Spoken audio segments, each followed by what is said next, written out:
government team can benefit the consumer without hurting the United States interests as a whole, I believe you should pass the Affirm Team's plan. But I believe that all the facts and statistics brought up in today's debate room point to the fact that there is no significant high price for United States consumers, and sugar tariff rate quotas and the sugar program as a whole is an essential tool to sustain United States farmers and is an essential tool to uphold leverage over foreign nations.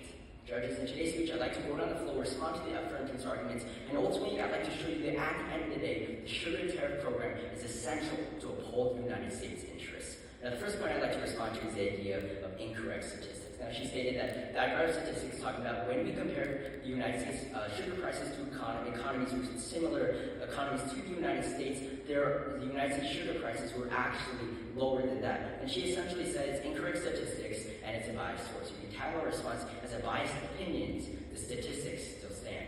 The statistics still stand. Now, the evidence she specifically said, she cited talking about the study was actually flawed and said, quote, a recent short article by the American Sugar Alliance, the main lobby group of U.S. sugar producers, repeats old arguments used to justify current United States sugar policy, all of which have been consistently debunked by peer-reviewed empirical studies, unquote. Now, the key word to take away is that they have debunked the arguments, not the statistics themselves. Maybe saying, if I'm saying that American Sugar Alliance statistic is true, what about the statistic brought up by that same study that she brought up in her speech, talking about how United States sugar prices are 33 cents and the average world price is 17 cents? Again, this is taking into account developing countries. And I point out that evidence that is taking into account developing countries is flawed because we cannot compare the United States economy to economies that primarily invest into agricultural sectors. Obviously, their sugar prices are going to when compared to the United States, are going to appear a lot lower.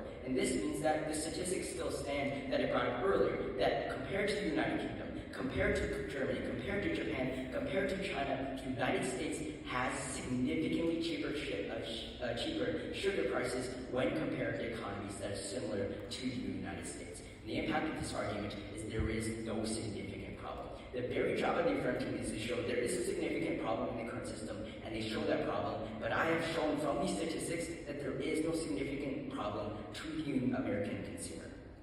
Next, she talked about how the evidence in the 1XT are TRQ specific, and that the evidence and statistics do specifically refer to the tariff rate quotas, and this is simply not true. The evidence talking about problem two of American manufacturers can't compete did not mention tariff rate quotas a single time. It simply said that sugar protectionism in general is a bad idea. Again, this is a reference to the sugar program as a whole, which they are not performing as a whole. They're simply removing one part. Again, this goes direct, their rhetoric is contradicted by the very facts in their 1XT. Next, they also talk about the burden of proof, and that after proved that the other parts of the sugar program actually increase the prices. And I already have proved this. The evidence specifically states to achieve both objectives, the USDA uses 4 tools to keep domestic market prices above guaranteed levels. The key word is uses. The United States economy, the United States USDA is currently using all 4 of these tools. This is what the evidence says, and this is fulfilling the burden of proof that these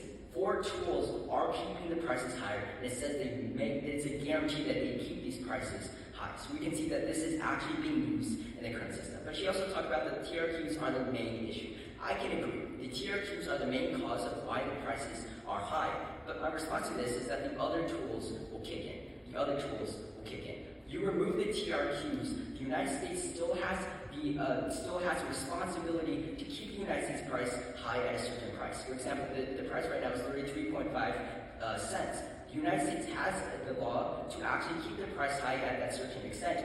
And the way they do this, is, for example, is for TRQs. But another tool, part of the sugar program, is to give loans to the farmers to keep the prices high and have the ability to keep those prices high. And the impact of this argument is once those tools kick in, this will impact our taxes. This will actually, all this will do is simply not raise the consumer prices because the United States has the responsibility to keep that price high. But the way they keep the prices high is taking loans, and the way they get that loans is from the taxpayers, from you, the taxpayer. So the only thing that will actually be benefiting in the current system is the farmers themselves, and you, the taxpayer, will be harmed as a result of the Affirm Team's plan, and the consumer price will not drop. She also talked about the idea that the companies will not actually lower the price because they have to compete. This was not backed up by a single piece of evidence, but when we take a look at the past precedent, When Mexico was allowed to give lower sugar prices to the United States farmers did not lower the price a single cent. You see, the companies will simply profit as a result of the Affirm Teams Plan. The Affirm Teams Plan fails to uphold the goal of the United States interests, and I strongly urge a negative ballot.